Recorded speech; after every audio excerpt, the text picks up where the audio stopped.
Hello, welcome to part 22 of Pencil Plays Dragon Quest VIII. I took yesterday off, partly because we just engrossed doing other things like catching up on Animal Crossing, and working on the Minecraft ROM.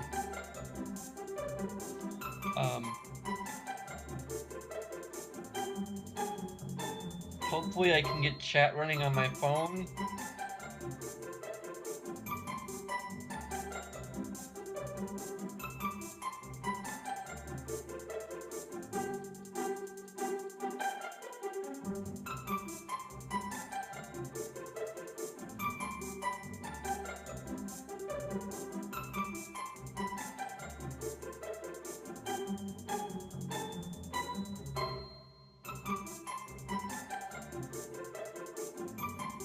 There we go, now I have it.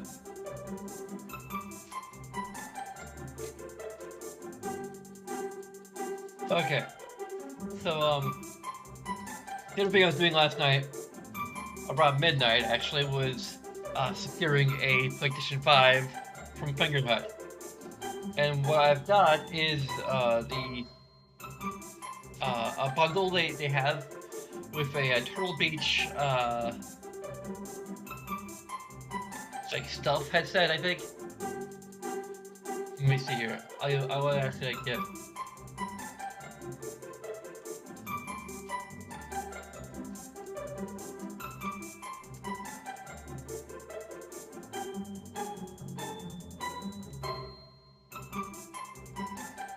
Okay.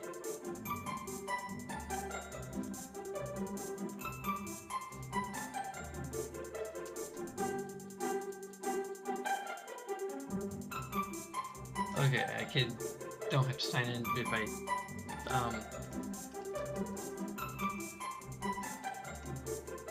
the Stealth 600, I don't know which generation of Stealth 600 it is.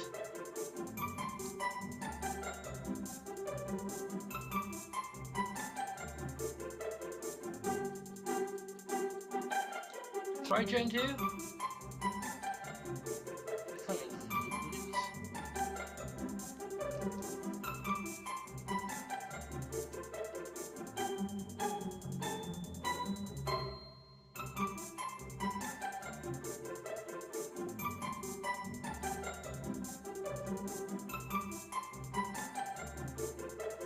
Version for Activision 5.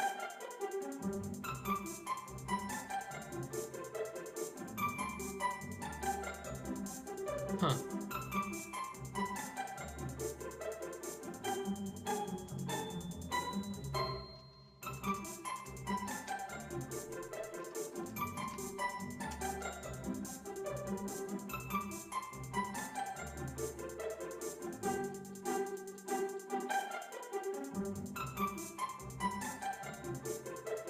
A good thing I got it because it's now out of stock.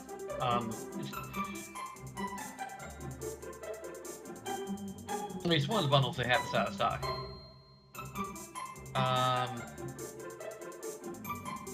Actually, the bundle I got is out of stock, so. Huh.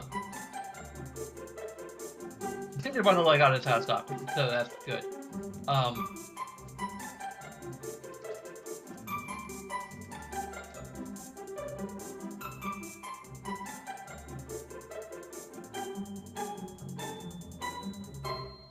So it's probably, it's probably Gen 2.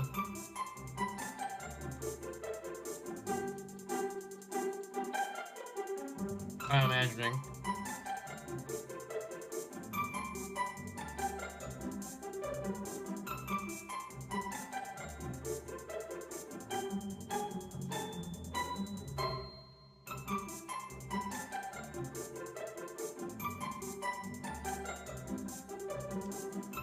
There we go.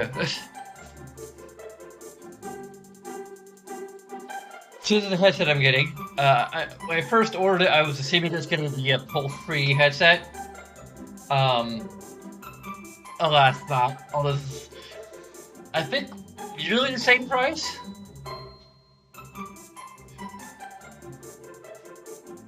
So it's wireless. 100% wireless.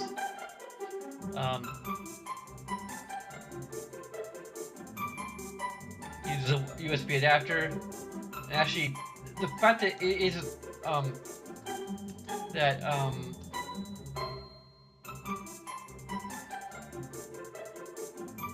it's probably PC compatible is probably gonna be good for me because I imagine that the official PlayStation one might be compatible with PC. Whether or not I did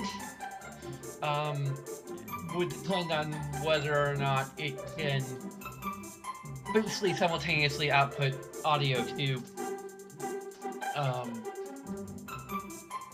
the headset, and you know, that's what I'd be most curious about. If anyone knows anything, you can say in chat or post in the comments if you're on YouTube anyway. Otherwise, just tap the chat if you're on Twitch. But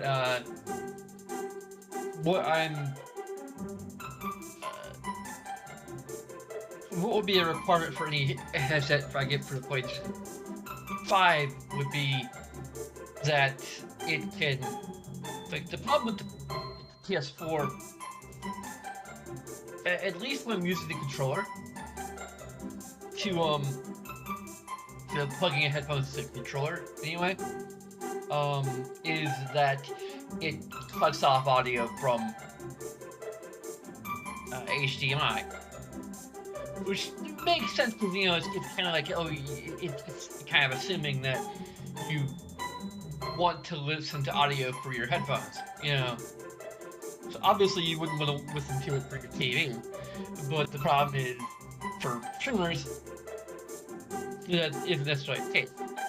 You know, you want to put it out to your viewers as well as to yourself, and there's fairly good reasons for you know, wanting to, you know, various good reasons, because you don't want to have like an echo from your microphone, you know, or whatever, you know, it's just, you know, basically audio contamination from your TV. You know, you can mute your TV or whatever you're using to monitor it, or turn the volume all the way down if you don't want a mute icon popping up all over the place. For substantiating at least. I don't know. At least the TVs I've had, you know, you can just turn it all the way down and it, you know, there won't be any kind of icon telling you that it's effectively muted, so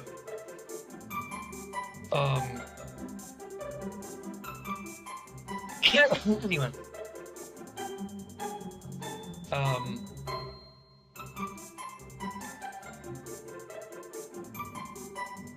Yeah. So I don't know. I think the Pulse 3D. It's not available for Fingerhut currently. No, neither are any of the PlayStation 5 accessories. But anyway, the bundle includes 2 controllers, which the only bundles they have available have an extra controller. So an extra controller, the Turtle Beach Stealth 600 headset. I'm assuming it's Gen 2.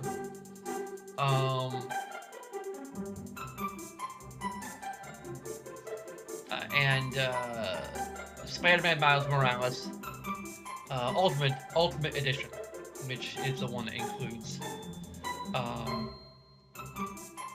the remaster of the original. So you know, I do actually have the original. I haven't played it. So I kind of, I mean, I got it for super cheap, so I think it's like $6 or something. Like I got it for Black Friday last year, and this year I'm probably not gonna be participating in Black Friday. Not simply because of the pandemic going on, because neither I nor my parents are particularly good on funds right now. So yeah, I also just kind of don't feel like it.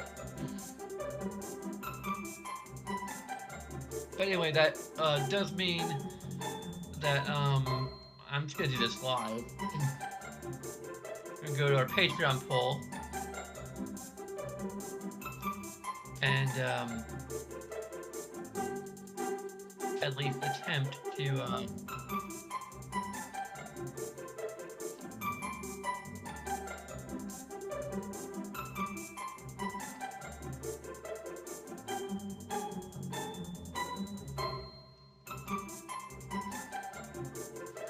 I'm not sure if Miles Morales is gonna be part of it as a bundle.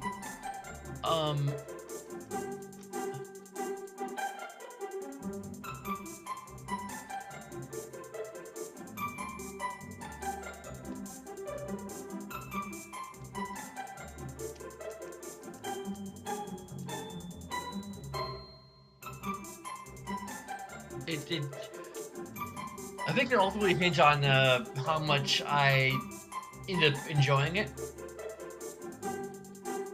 But yeah.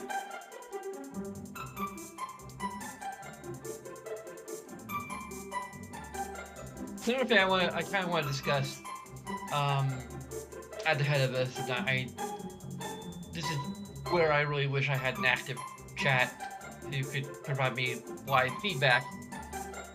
But I am considering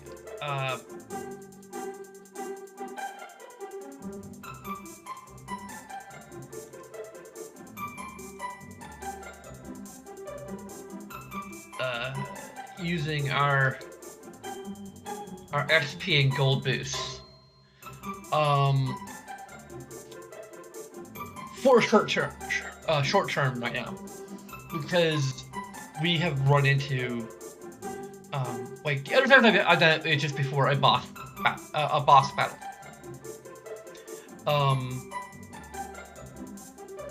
Or when redoing a boss battle, particularly. It's gonna be trouble. I redo it. Right.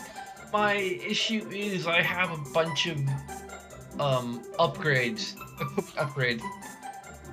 that are kind of outside of price range.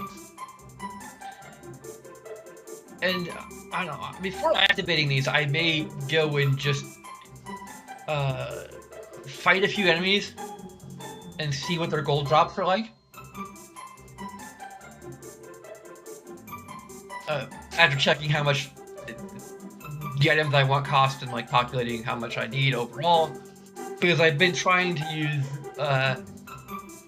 I think I've settled on calling it the gold farming method for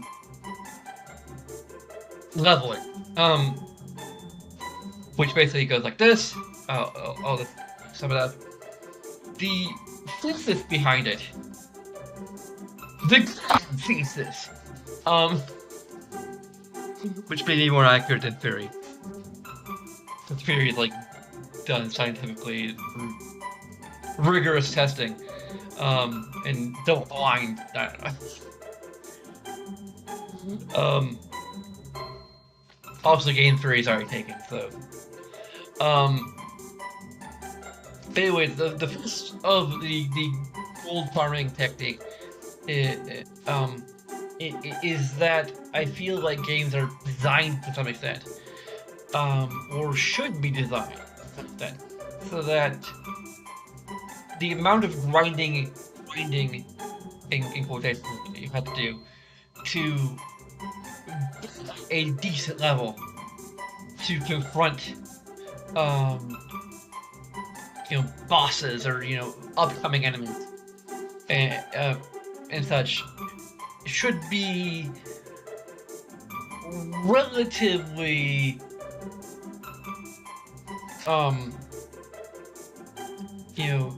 the amount of grinding you need to do should be roughly up to where you acquire enough gold to upgrade all of your current character's equipment. Um, that's my thesis. Now, uh, I'm not sure how true this is. I haven't really, heard anything from game developers. But this is something I came upon when I was playing Final Fantasy VI. And someday I'll get back to playing Final Fantasy VI. It'll probably be a while. But while I was playing that, I questioned the purpose of equipment upgrading, because a lot of times equipment upgrading is something that gives you benefits that you could just given leveling. Like as you level up, you get stronger. You can do more damage. You can take more damage. You may have defensive stats that go up and offensive stats that go up. And all that weapons and armor do is increase your attack and your defense. Things that already happen through leveling. So it's kind of redundant in a way. So my thesis, my conclusion was that, well, maybe they're using it as a way to sort of create milestones for leveling. Because those are the two main rewards you tend to get, particularly in JRPGs, from defeating enemies, is experience and gold. So, if you have enough gold to, therefore, the thesis is that if you have enough gold to upgrade your equipment, you have enough experience to continue in the game. Now, for Dragon Quest VIII, it feels rather weird, or a bit strange, because for one, there are various points in the game where you just have different places you can go to. I don't know.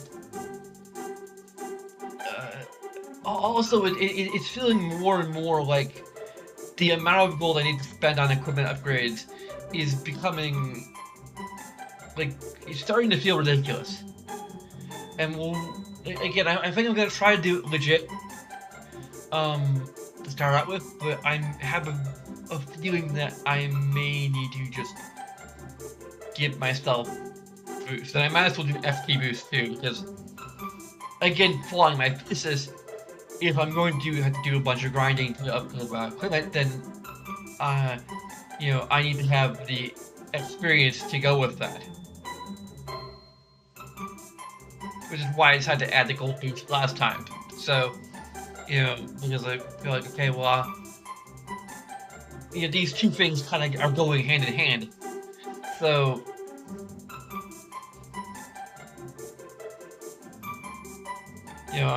basically what I'm doing is I'm making it so that every time I fight an enemy, I'm fighting 10 enemy 10 times over. And I've already given my justification, I won't repeat it here. Like, I have, like, now an hour and a half until Pick Up the Wool starts, so I know this is gonna be a little bit on the shorter side.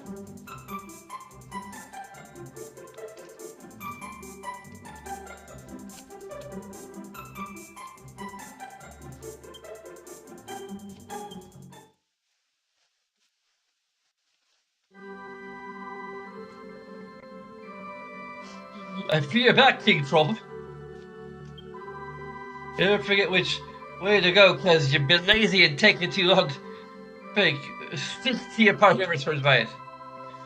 Although I wonder if we're not going to be able to leave until we do some things. You want firmly a handful, come on, pull yourselves together. Now, sure.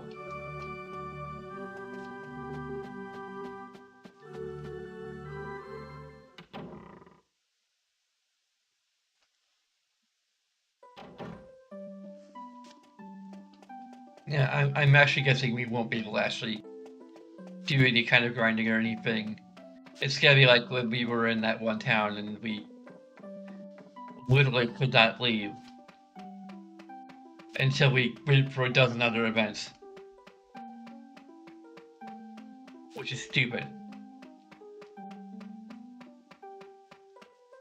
I mean, ideally we just... Okay, yeah. We just switch back to being this way. So these guys are kind of tough, but actually I'm not sure. They're kind of tough in that one dungeon.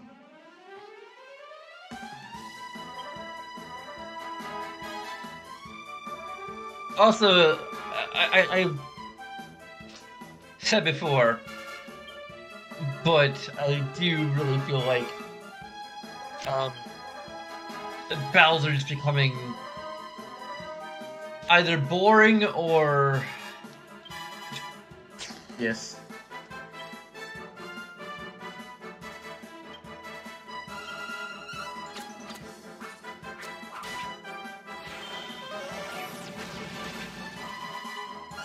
Okay, they are affected by Kaboom? What? So I looked at the disruptive wave, and apparently it's been a tradition of a series since the third one. Yeah. My commentary on it still stands.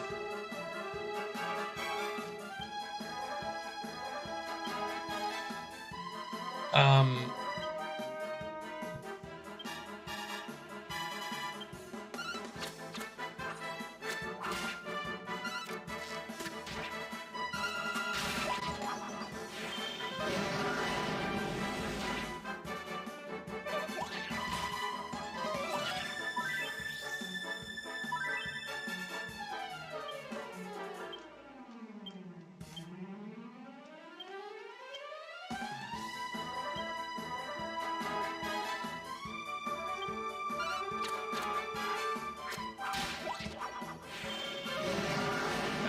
Forgot to look up how much it costs.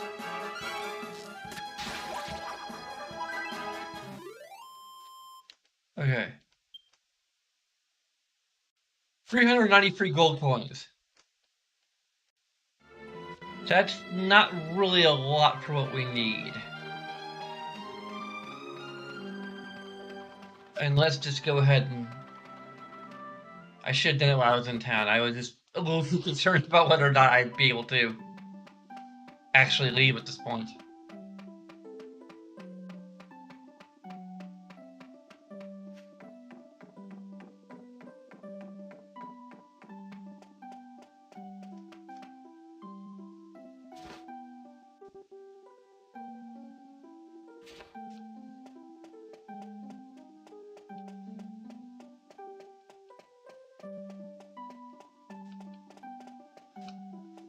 Okay, so...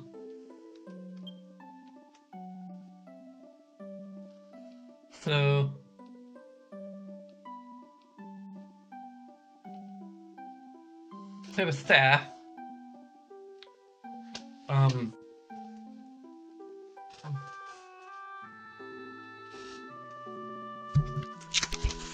Yeah, I'm pretty confident that I will need to actually...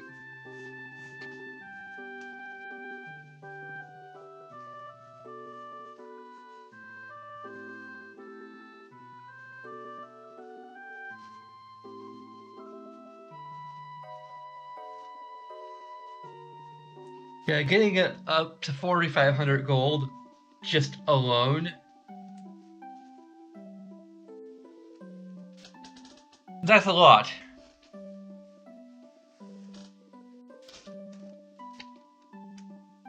Especially when you're doing it,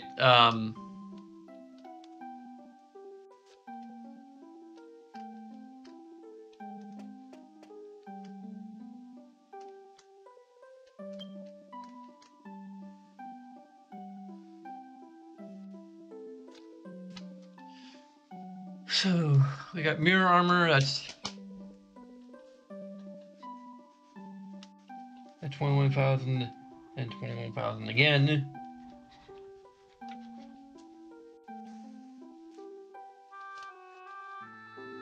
A mirror shield, which is 15,000 and 50,000 again.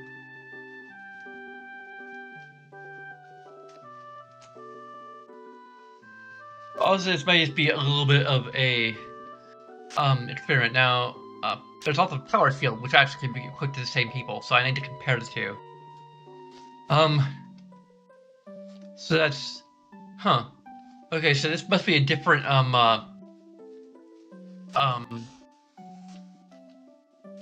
that have the same amount of offense?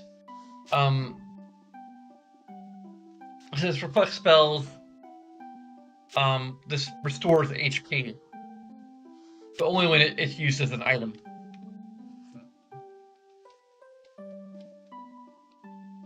And it's more expensive, so I'm probably gonna go with the Mirror Shield. Now the Great Helm is only for one person. That's 16,000. We need a bit of accounting here. So that's everything we can get right now?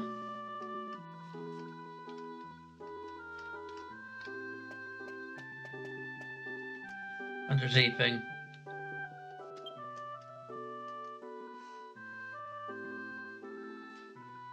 So it's the flowing dress.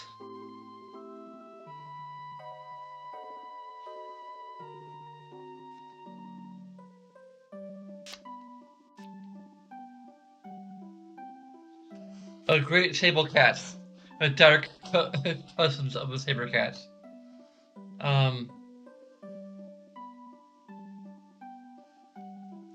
I hate the fact that they're one-time use. Like, if I were gonna do a, well, heck, even for a remaster, I considered, just a few quality of life improvements here and there. So, like, the alternate versions of the,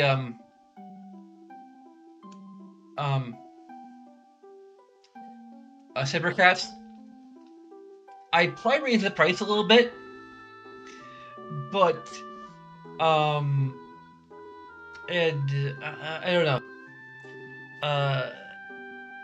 There's two ways you could I guess do this maybe.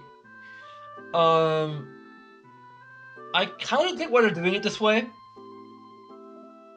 because I think the intention is that if you haven't done the quest to get the saber cat, these items are still out there. So these other bells, alternate saber cats, are out there. So there's two ways to handle this.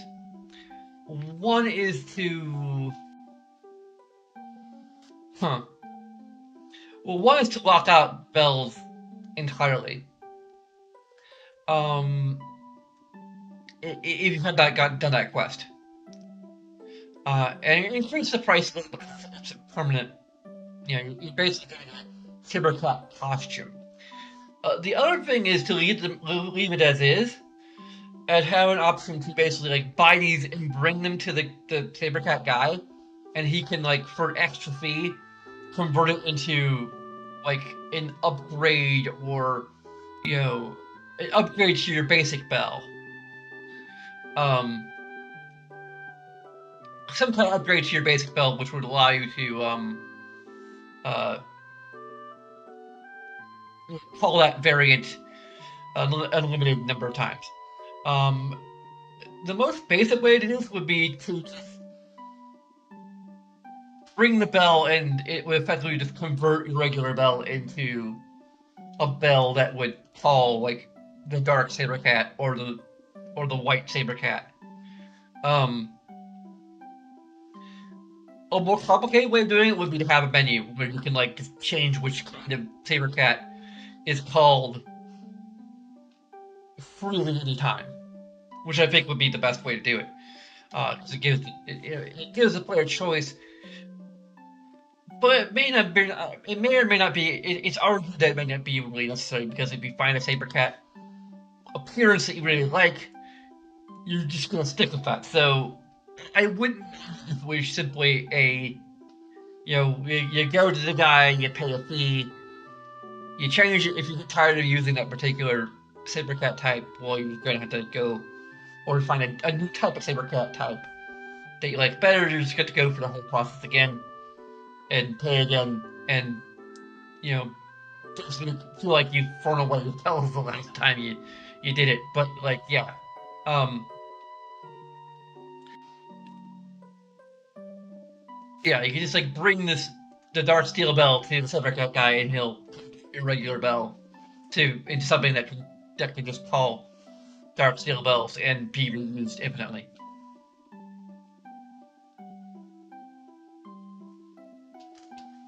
That's probably like the easiest way to implement it. In some ways, it was the best. Um, well, again, I think the best would be. I still argue the best way to do it would be to make its own menu where you can just like freely change them back and forth.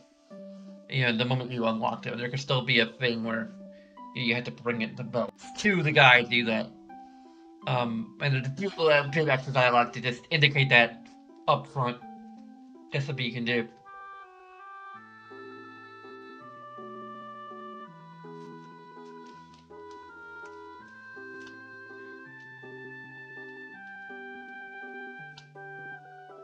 So so this is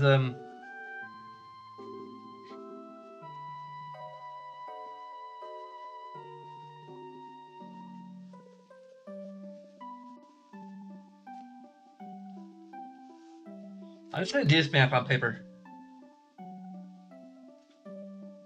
Um,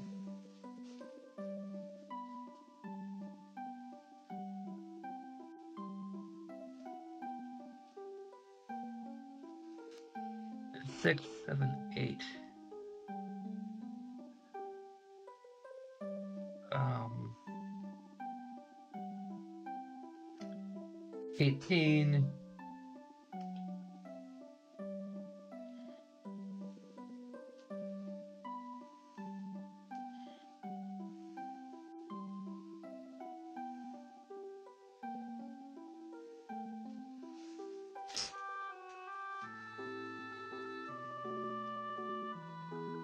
I forget what 8 plus 6 is. 13, I think? Or would it be 14? I think it's 14. Like, I'm doing some other math in the background of my head to figure it out. Um, I think it's 14. So, 24, 28, 52, I think. No, 32. Dang it. So I got 28.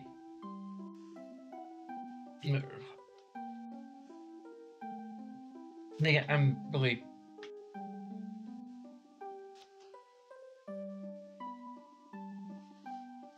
It's 24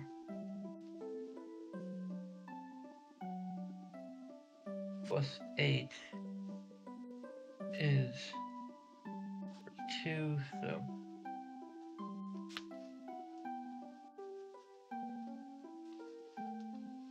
7, 8, 9, 10, 13, 16. So that's 162,600 gold. And we've got like 1,850. So yeah.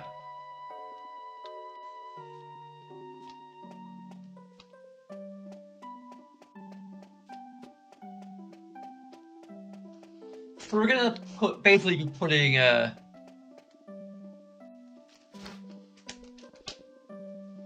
my into practice here. Um,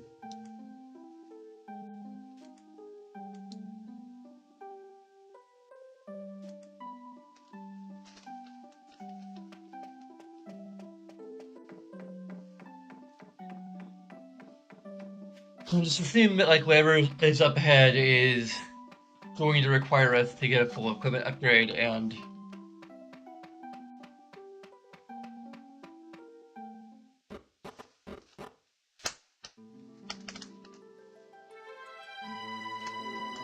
probably with a ton of experience.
We're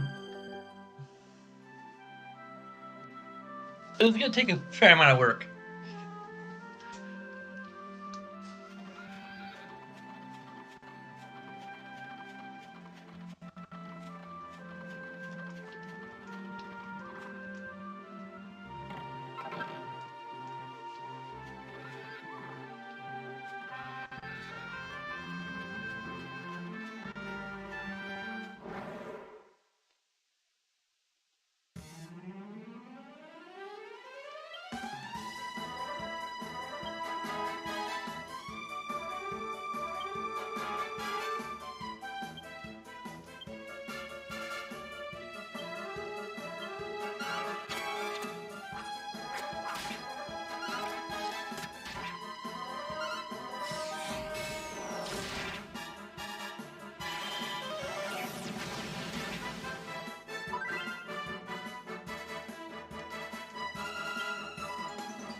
That's a fair amount of gold coins.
I forgot to mention, I'm also getting the Sackboy game, which I should be getting before the PlayStation 5 will arrive.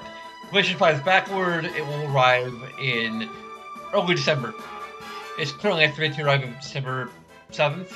So it'll arrive in time for us to play Cyberpunk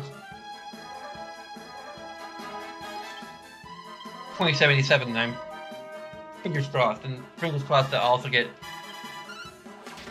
Cyberpunk still. It was backward when I ordered it, but it was backward until like late November. So I'm assuming it still won't be backordered by the time it actually comes out. I'm not sure how backordering works, but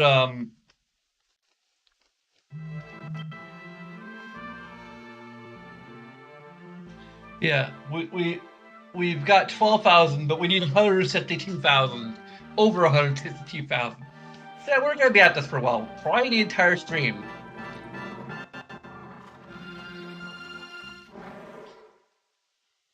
Probably this entire stream will be centered around just sheet grinding.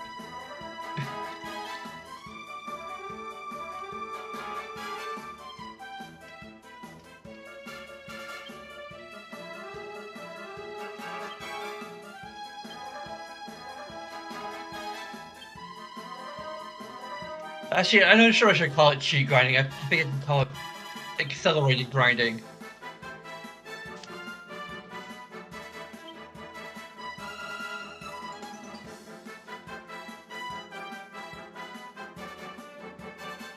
Let's see, that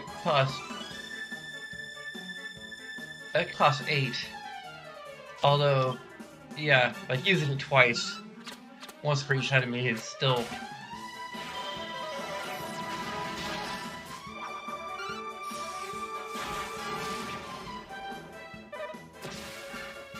Huh.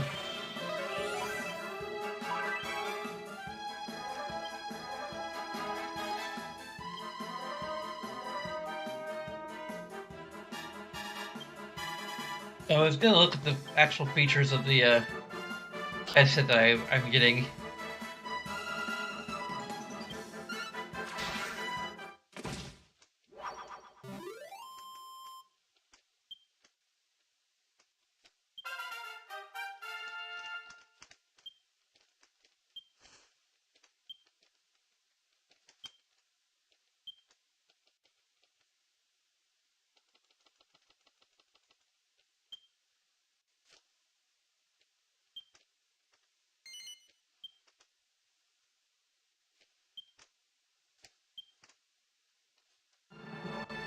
Well, so I hear like, the bonus dungeon is like really mean.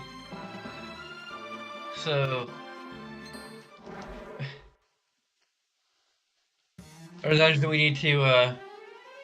So we need to do this a whole lot. Right, we might need to do potentially cheat tuning. Strictly for that, so we can see the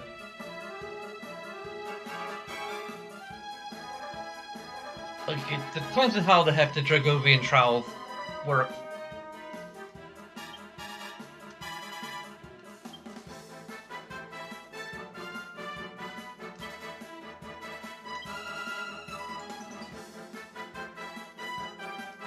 What the heck am I doing?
Let's see what this slash does.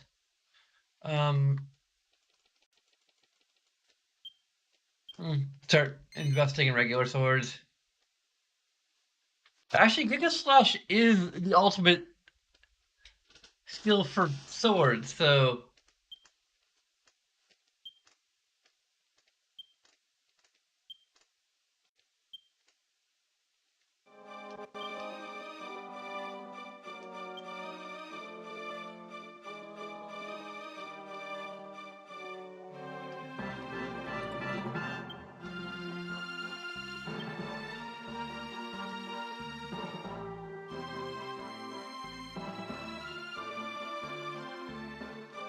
it may require us to have a sword equipped to even use Giga Slash, which is kind of dumb.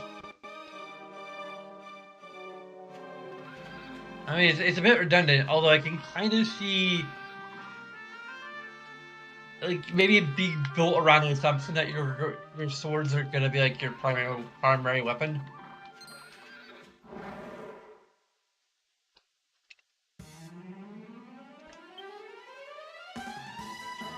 And if you're pumping a lot of, like, the idea of the management is that or the thought that I imagine having gone into it is that, a lot of people are gonna want to pump into, Hero, so you may find yourself in a situation where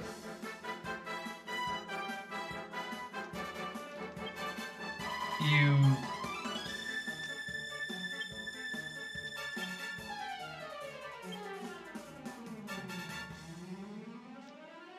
yeah, so confirmed. I need a sword.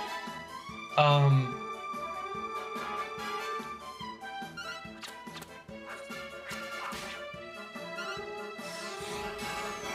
you basically have more invested in, like, you're closer to maxing out your hero stat than you are to maxing out your sword stat. So, which is where I am. So, if you want the ultimate sword ability before you max out your sword stat, then there you go.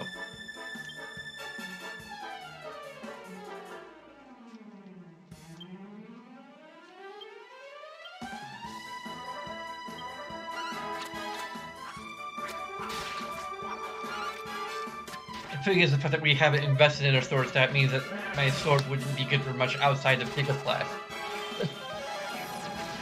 So, and for AoE to, focused attack, so.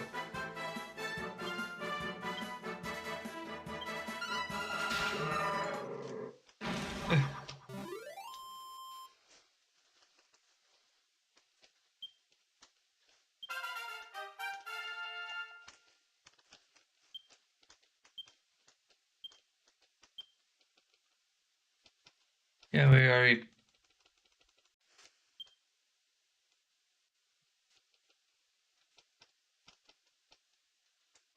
What if Messiah was anything like a whip?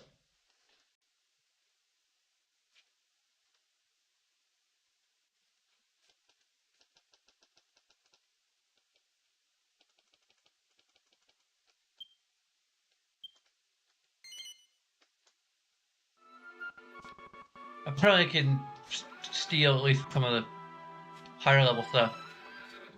Haven't fought these guys yet, I don't think.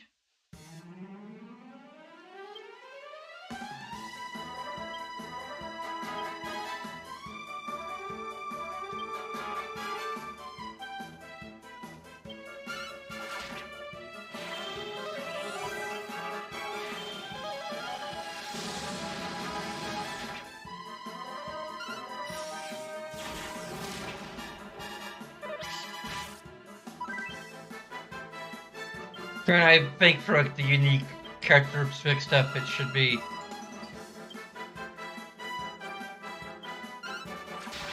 something like really cool that isn't available anywhere else.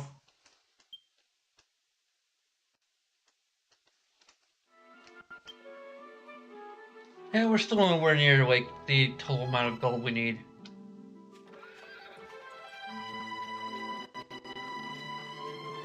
I'm not particularly interested in upgrading as we go either.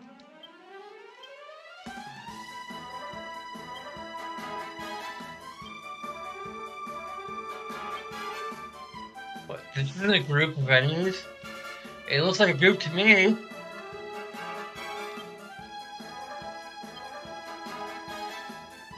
Like, I think there was like 3 of them before, and that was a group. But 2 of them, no, that's not a group. It's like, that's one of the things that really pisses me off about this game, is there's no consistency. I understand maybe some of the thought behind it, like, that it, again, I'm making the argument, I'm doing my headphones off for arguing. Like, I kind of get the idea that this is something of a representation of the battlefield. Meaning that in real life, the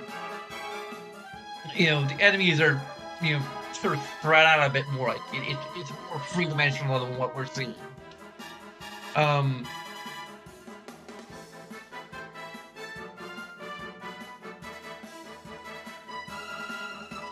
But that's a fairly poor excuse, in my opinion, for just because to me, like a group of enemies should just be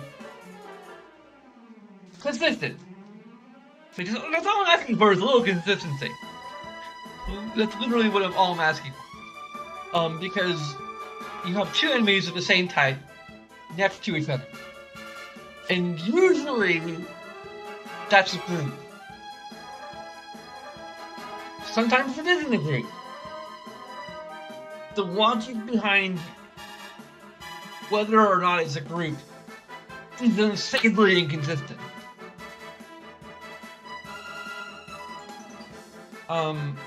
Like not only by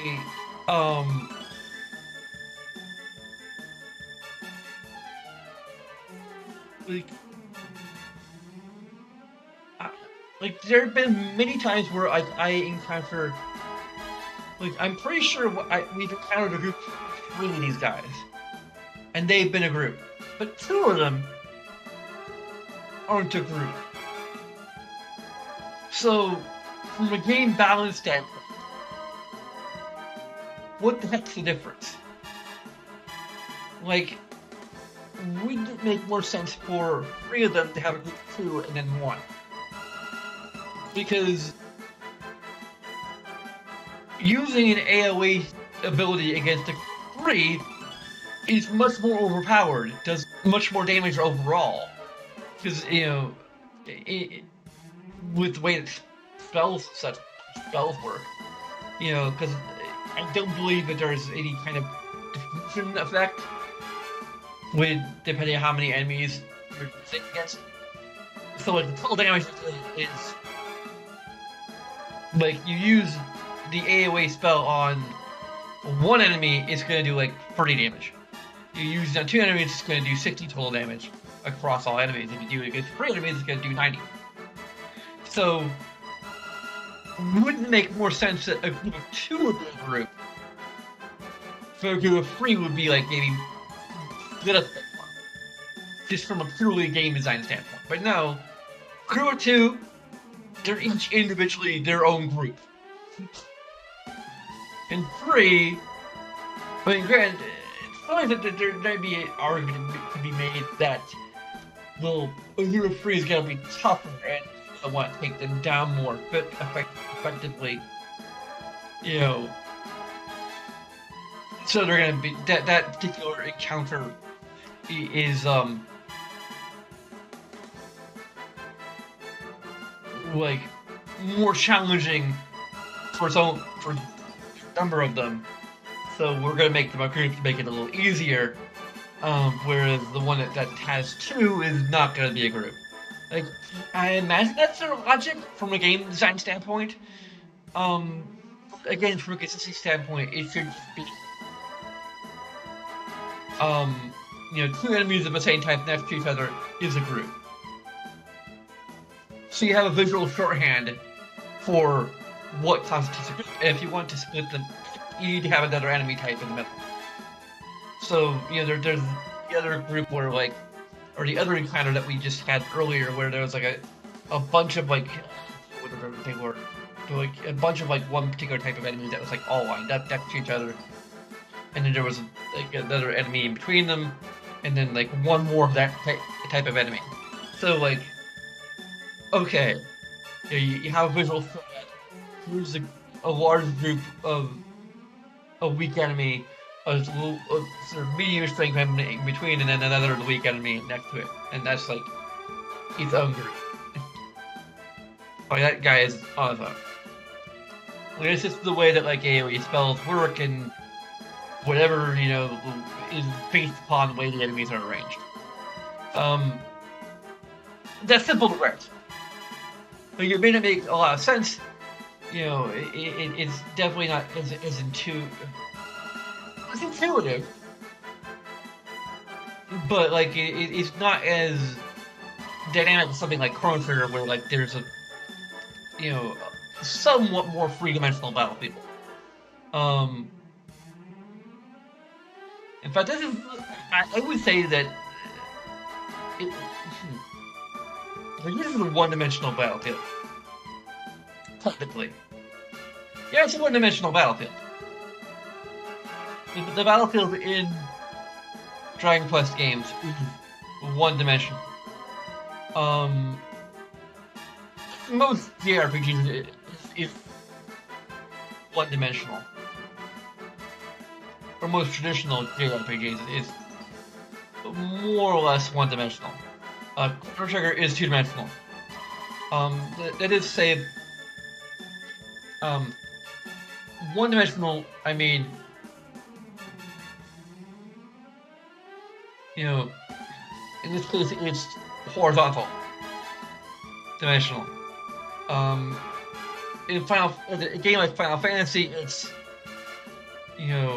one-dimensional in a vertical sense. Um,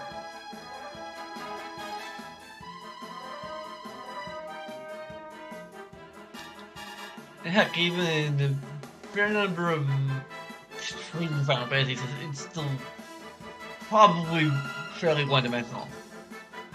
It's just that one dimension it's playing it is based on the camera angle. It's maybe a little more diagonal, but the enemies are typically lined up, in a line.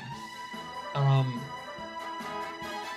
you know, Chrono Trigger is unique for having a two-dimensional system, which is to say that the enemies are spread out around the party, and you have a array of effect. You have like things that can flip the line, stuff that can form a circle. Yeah, like its main innovation of Chrono Trigger is a two-dimensional system.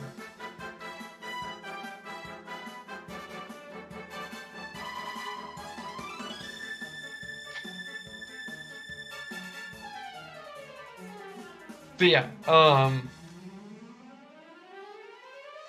I think I've already made my point. So,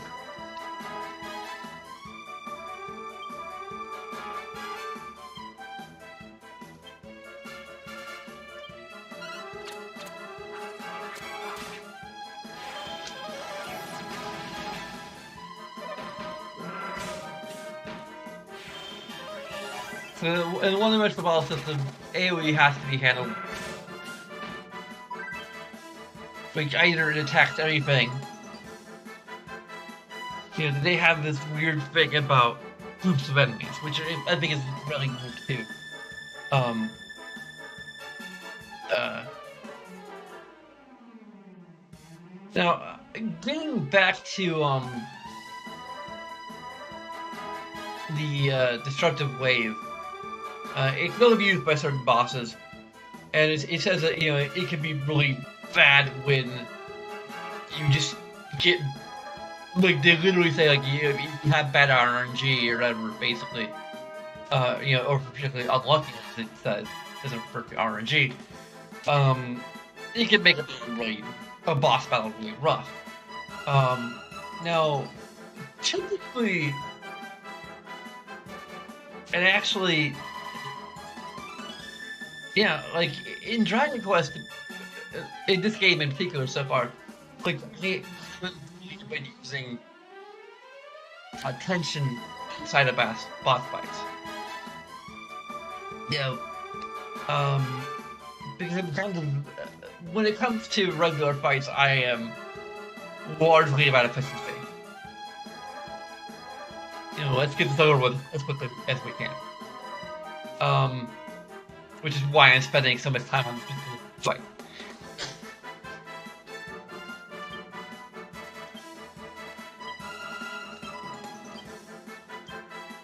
But so just like wasting turns, losing tension, it doesn't feel right. So and buffs and whatever, Um, so I don't do that. But when I get to a boss fight, I use more strategy. I use buffs. I use tension. I use the full toolkit. But you're the disruptive wave because of the tension system. And actually, like, how I would fix this is quite simple. Don't have the disruptive wave work affect tension. Bam, it's fixed. Because like every Dragon Quest game has had bugs, or nearly everyone. I don't know for sure, but you know, um, at worst, have the disruptive wave eliminate one tier of tension.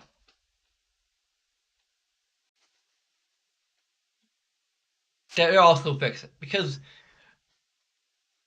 yeah, it's that simple. Because tension is potentially sacrificing. It's not sacrificing your turn. It's potentially sacrificing multiple turns trying to build tension.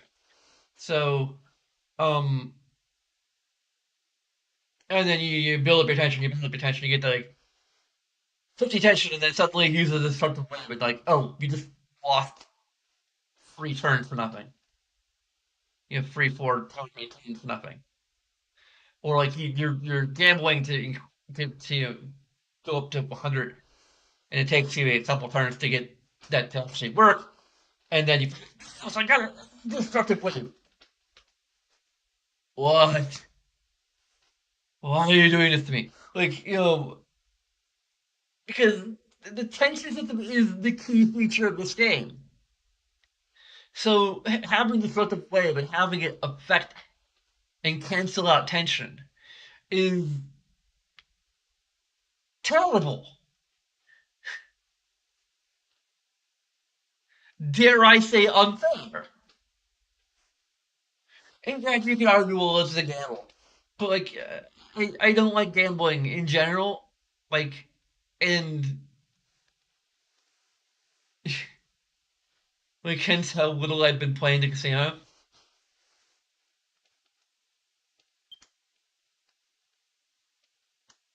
and that's why I have been playing the casino. I've been using save states.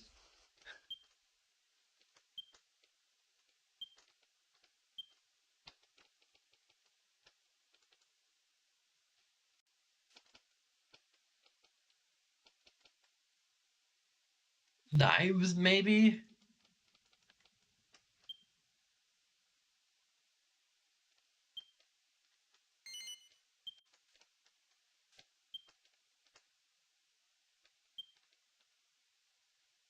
And she's sexy dynamite. Let's see what that does. Um,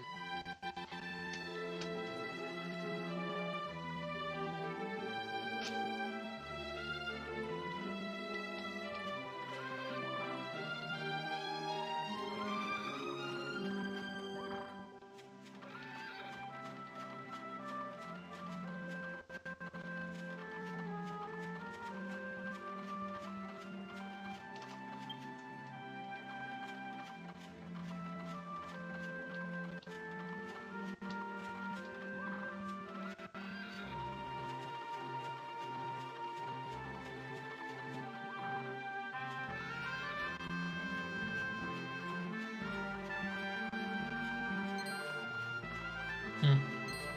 I'll get you. I'm gonna get you. I'm not gonna get you. I lost you. Damn it.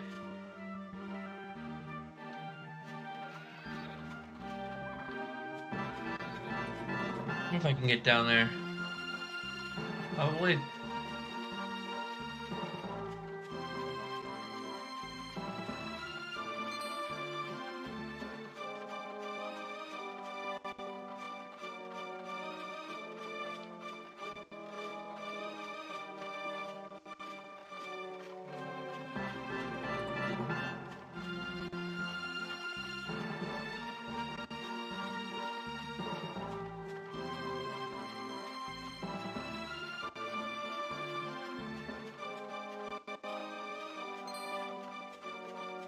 I'm gonna fight you guys though.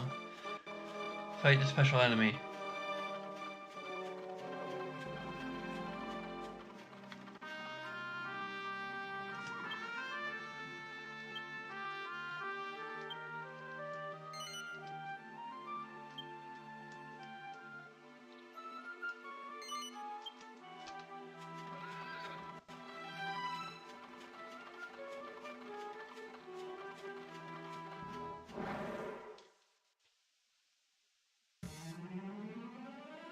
It's an archdemon.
And it takes 3 turns to get like through.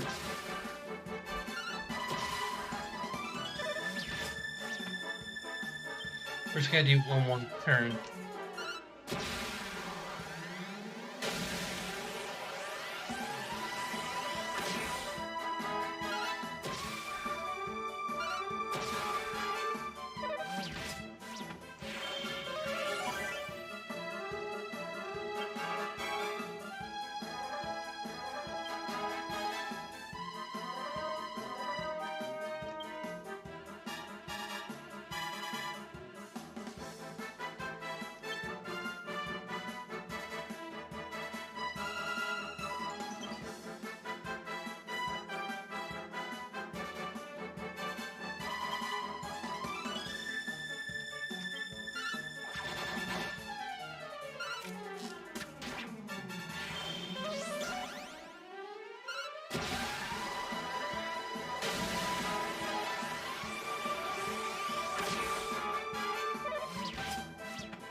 I just want to see how much damage it would do.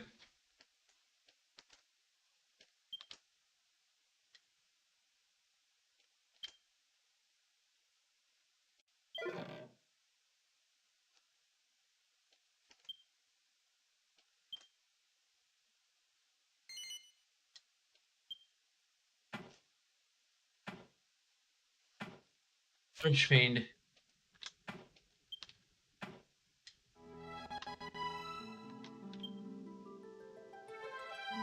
Yeah, we're about like a fourth of the way to probably more like a fifth.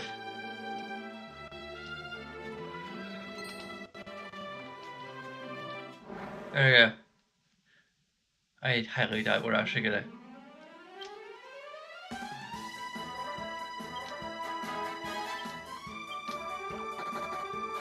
We're even gonna. What do they get? Nothing. Wow. I mean, watching him build it like that was very educational.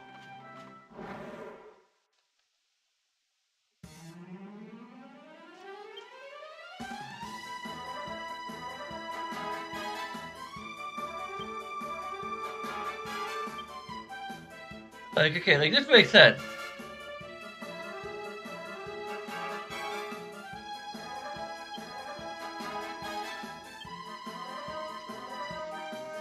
Sort of.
That's a lot of gold coins. And a lot of experience too, I suppose. These are pretty tough enemies, so what are pearly gates supposed to do?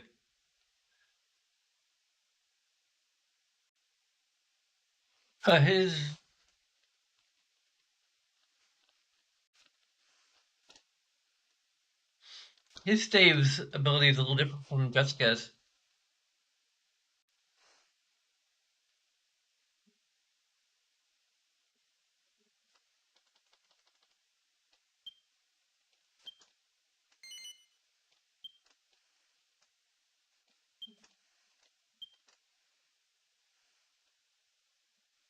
Becomes a 9/11 of legend.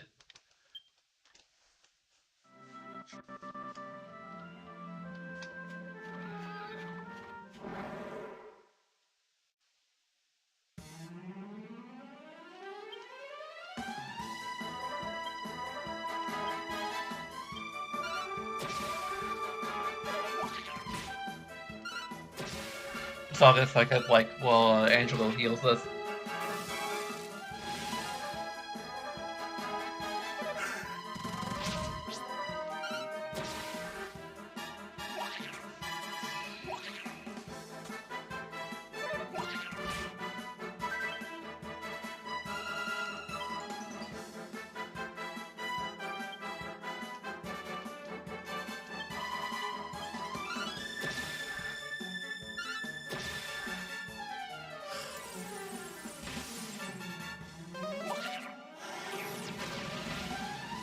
Hey Angelo, heal us.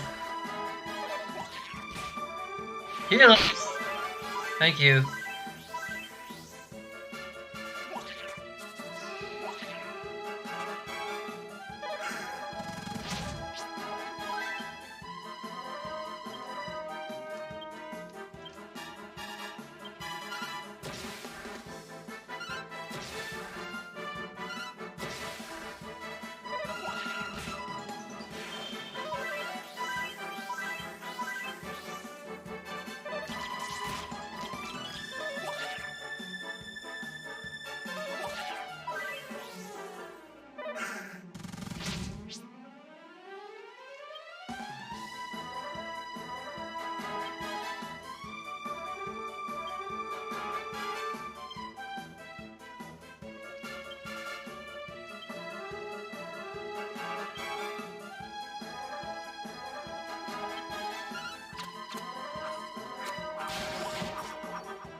Yeah, we're still not even like halfway there.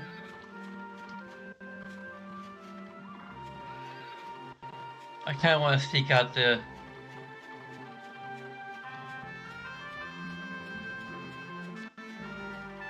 dice roll guys,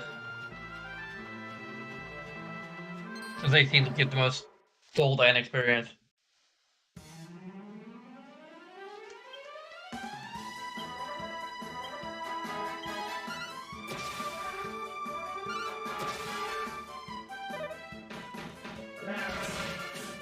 I'm just saying that I gotta use tension for the boss fights, but it just kind of gave me the thought, what if I do use it for like regular battles, or at least like these ones, because they're slightly tougher.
Actually applies to everyone? How the heck does that happen?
Only one of them?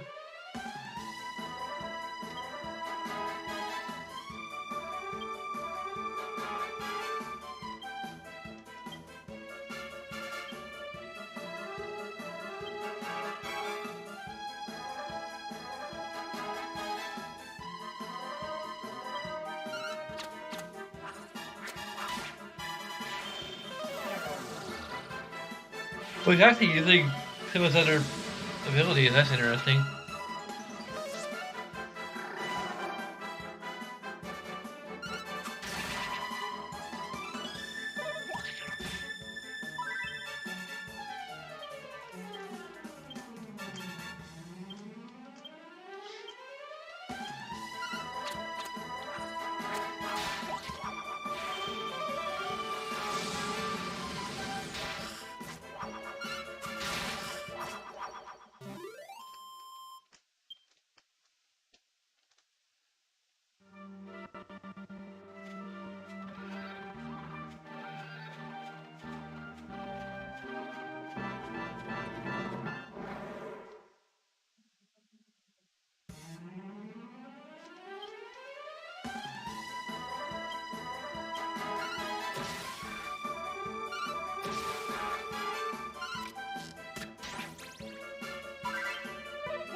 Why is everyone picking on Jessica?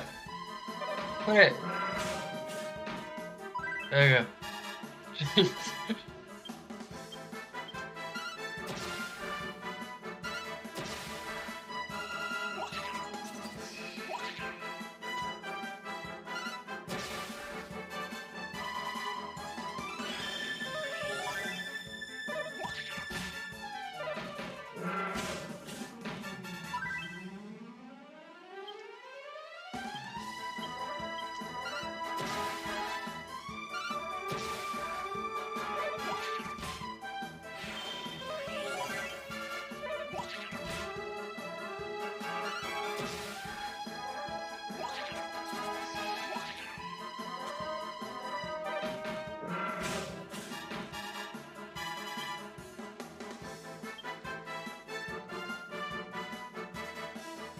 Kakariko actually targets a lot of enemies. I didn't even realize that until just now.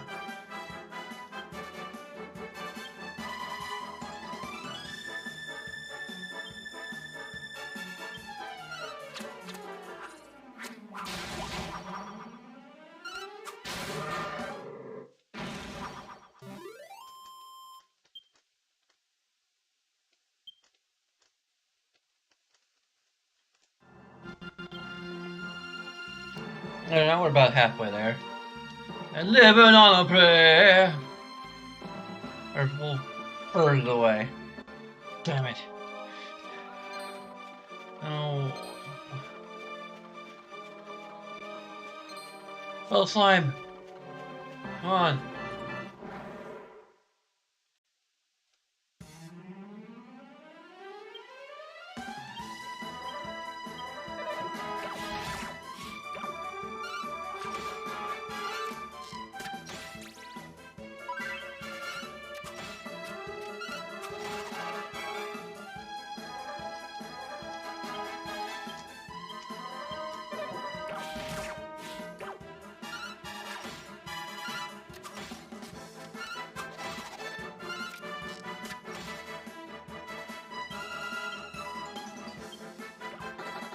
Damn it. Well, we learned something from... No, we didn't. Surely we've learned something from attacking it a few times.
Now we just need about 100,000 more gold.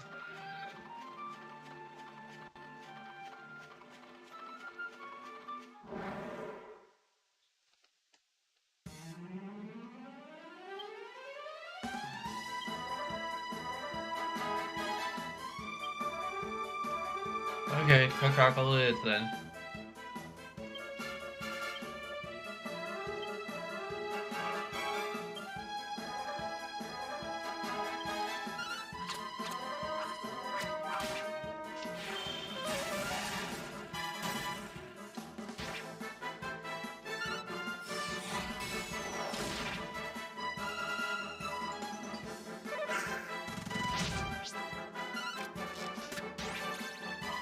And we have shit to call it a night now because we're getting really close to 9 o'clock.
Now we're probably about officially halfway there.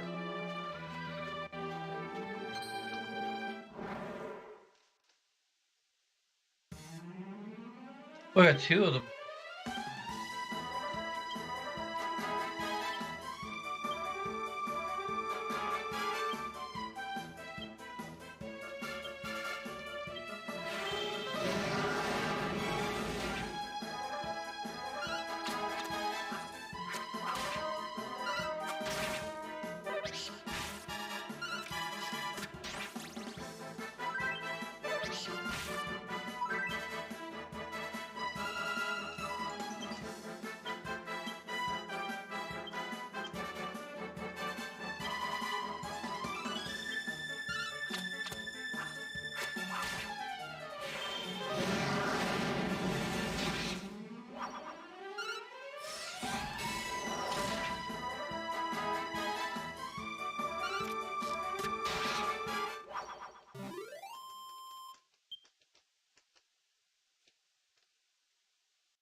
There we go. Now, I think they might make everyone have their like primary weapon skill and character skills.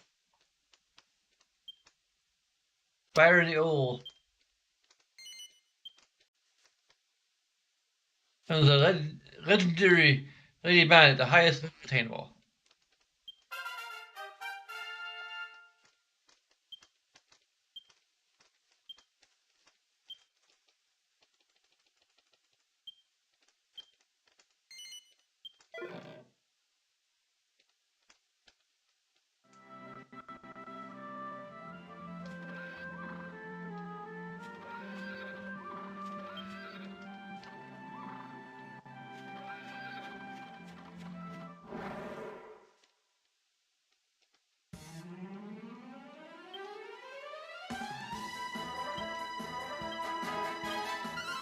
Let's see what happens if I get the one. Maybe twice.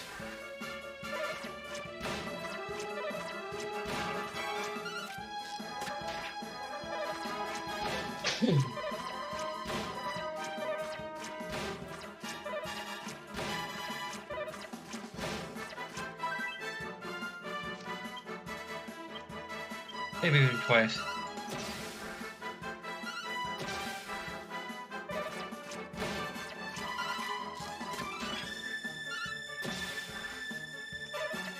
Yep. Hey, Ellie.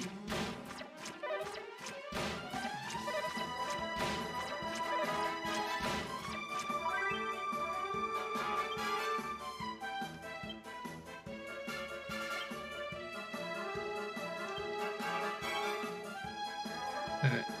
I'm gonna try Fire in the Owl.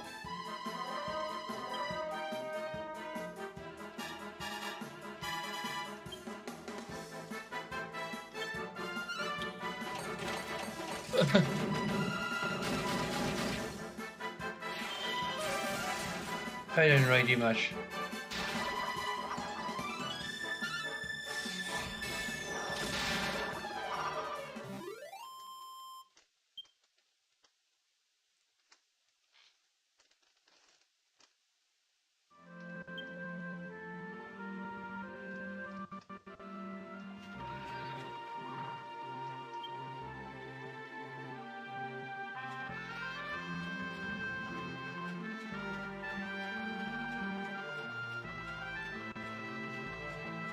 Let's just make our way back to town.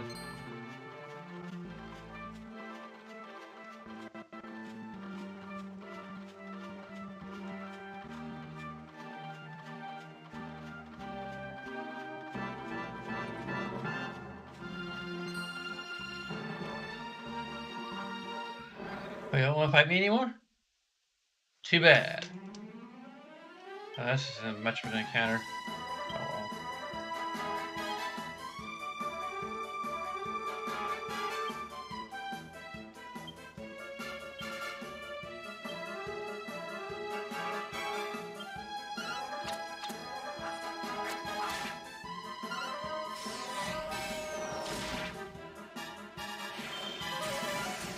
Really?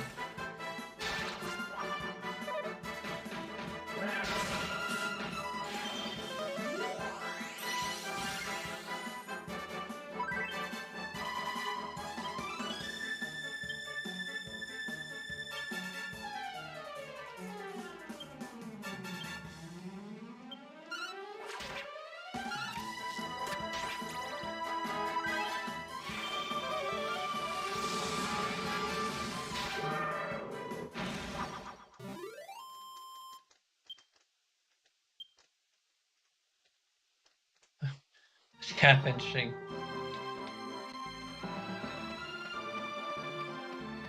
Now I'm probably have to recalculate this to figure out how much gold I need after I buy a bunch of things.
I thought I said something else that was interesting about. Okay.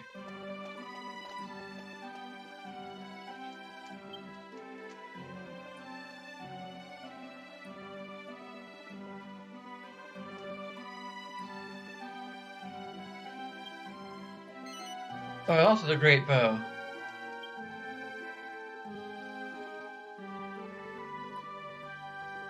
And it's even more.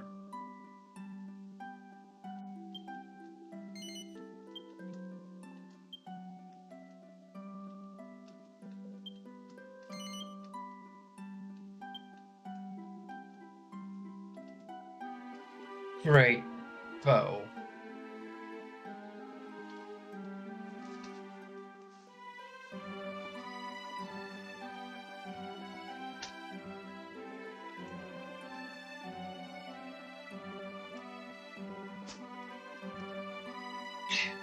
Ellie.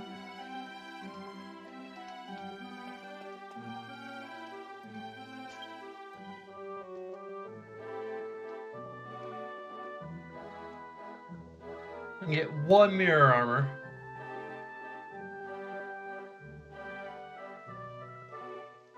Angela might need slightly more than we do.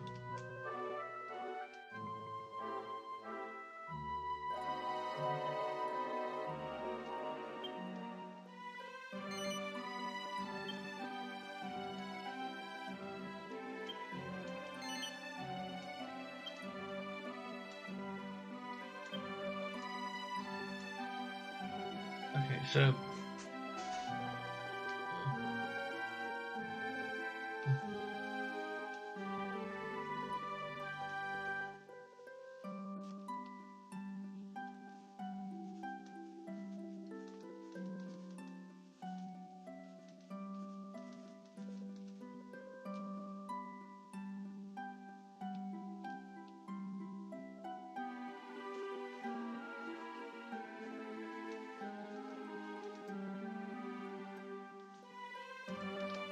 with everything we need.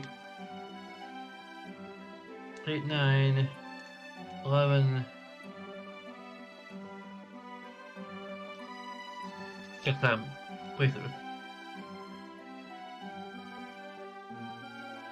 So 8, 9, 15.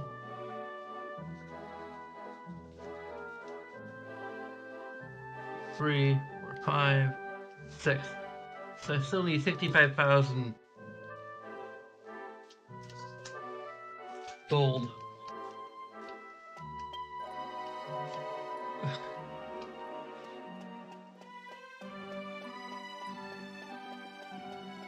It's quite possible that I'll do this while watching Critical Role. Not quite sure though.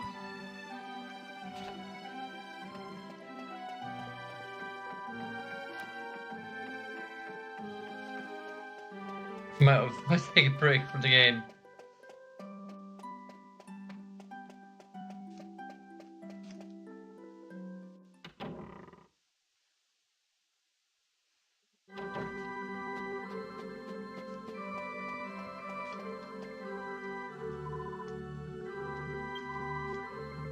Well, probably do the rest, like, off stream in general. Probably while I'm doing laundry, actually.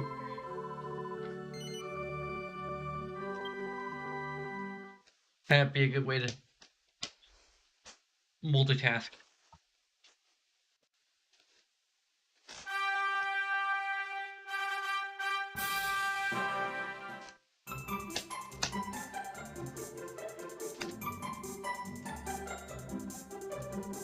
Okay, so here's our wall patrons where you can become a patron for. So I explained how you know, a patron burns a little of that per month. And there's tiers which basically super patron you'll get announced only the first time your name's added to the list. Megan patrons and patrons who are named Megan will get their name announced every time. For you happens to be Megan, you maybe get special treatment as a Megan patron. And as an ultra patron, you get to suggest the game when it gets approved. It'll end up in the reserve list, which will eventually get added to this list of 25 names, which anyone who's donates anything gets to vote on with their wallet. And they'll be played in order of priority based on how much is donated. So if you donate as little as $1, you'll lock the game in and be guaranteed I'll play it sometime next year. That's basically how it works. And of course, there's a bunch of other things you do that will just take a few seconds every time. So definitely consider those things as well.